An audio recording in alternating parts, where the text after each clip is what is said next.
उल्हासनगर शहरामध्ये सातत्याने अनेक भूखंड हे भूमाफियाच्या माध्यमातून हडप केले जातात। आतापर्यंत ती शाळेची जागा, मैदाने, बगीचे हे देखील हडप करण्यात आलेले आहेत। परंतु आता कॅम्प नंबर 3 येथील ब्लूमिंग बर्ड शाळेच्या समोरील रस्त्याच्या समोरील जागा जी होती, काल रात्री काय भूमाफियांनी तिथे JCBच्या माध्यमातून पत्रे तोडून लावलेला बोर्ड देखील तोडलेला आहे आणि सदर जागा हडप करण्याचा मोठ्या प्रमाणात रात्रीच्या वेळेस त्यांनी प्रयत्न केलेला आहे। याच्यातच त्यांना माहिती भेटताच उल्हासनगरचे महानगर प्रमुख शिवसेनेचे अध्यक्ष राजेंद्र चौधरी यांना माहिती होता। त्यांनी कारवाई करण्यासाठी आज इथे प्रांत कार्यालयामध्ये आले। प्रांत अधिकारी यांच्याशी त्यांनी चर्चा केली आणि निवेदन देखील दिले आणि संबंधित जे कोणी भूमाफिया आहेत त्यांच्यावरती कारवाई करण्यास त्यांनी भाग पाडलेला आहे।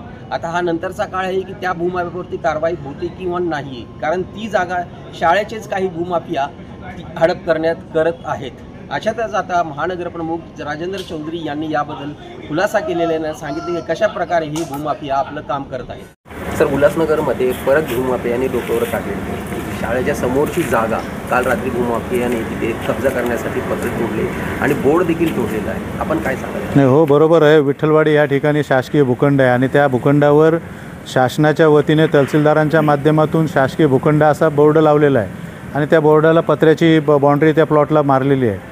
अशी बाउंड्री मारली असताना, बोर्ड असताना एखादा भूमाफिया ती रात्रीच्या वेळेला JCB मशीनद्वारे ती जागा साफ करून ती जागा हडप करण्याचा प्रयत्न करतो आणि त्याला काही शासनाचे खालच्या लेवलचे अधिकारी मदत करतायत अशी रीतसर लेखी तक्रार मी प्रांत अधिकाऱ्यांना आज दिलेली, त्यांच्याशी चर्चा केलेली आहे।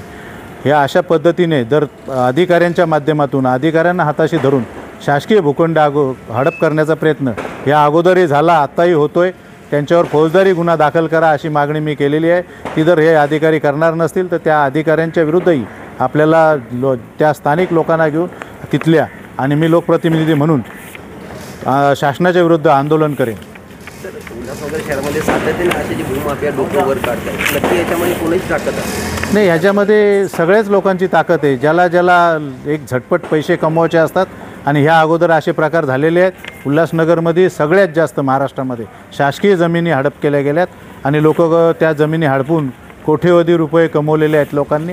अशा लोकांवर कारवाई नाही होत, त्याचं कारण शासकीय अधिकारी त्याला सहभागी असतात, शासकीय कर्मचारी त्यामध्ये सहभागी असतात, म्हणून त्यांची हिंमत होते आणि ते लोक या अशा शासनाच्या जमिनी हडप करतात। सदर प्रकरणावर कारवाई नाही झाली, शिवसेना स्टाईलने त्यांना उत्तर दिलं जाणार आहे। अशा प्रकारे उत्तर दिलं जाईल आणि ह्या जागेमध्ये तर खास करून की मी त्या वार्डाचा लोकप्रतिनिधी आहे, माझ्या वार्डात ती जागा आहे, शासनाची जागा आहे। शासनाने त्या सिंध नॅशनल हायस्कूलला लीजवर दिली होती आणि ती लीजवर दिलेली जागा यांनी हडप केलेली आहे। लोक म्हणत आहेत तिथे शाळा आहे, कॉलेज आहे, पण शाळा आणि कॉलेज चालवणारे कोट्यवधी रुपये कमवत आहेत, लाखो रुपये लोकांकडनं फी घेत आहेत, तेव्हा ॲडमिशन देत आहेत।